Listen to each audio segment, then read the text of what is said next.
In today's video, I'm going to teach you how to use Notion Gallery View. If you already have a database set to Gallery View, this walkthrough will help you fine-tune how your cards look so the information you need stands out at a glance. We'll focus on two simple controls inside the layout settings, card preview and card size. These options shape how each card appears and how much content you see without opening a page. First, let's adjust the card preview.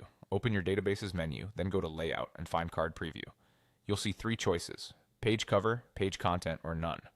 Page cover uses the cover image from each page as the main visual on the card. This is perfect for image-heavy boards like mood boards, portfolios, or project thumbnails.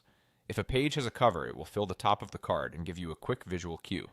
If you rely on visuals to navigate, this is a great choice. Page content pulls a snippet from inside the page. This is helpful when your pages start with text or a key image and you want that to be front and center. It's ideal for notes, briefs, or tasks where a short excerpt communicates more than a picture.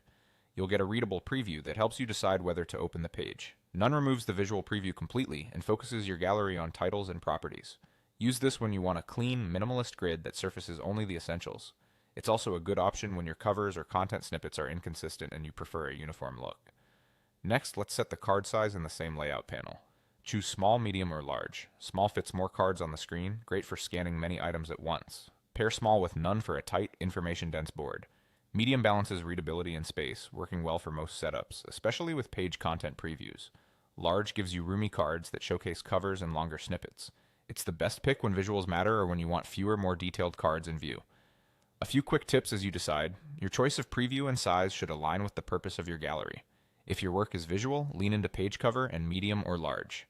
If your work is text first, try page content with medium. If you need speed and clarity, go with none and small. Remember, these settings affect the current view, so you can create multiple views of the same database, each tailored for a different way of working. That's it. Set your card preview, pick a card size, and your gallery view becomes a clear, polished dashboard for whatever you're building.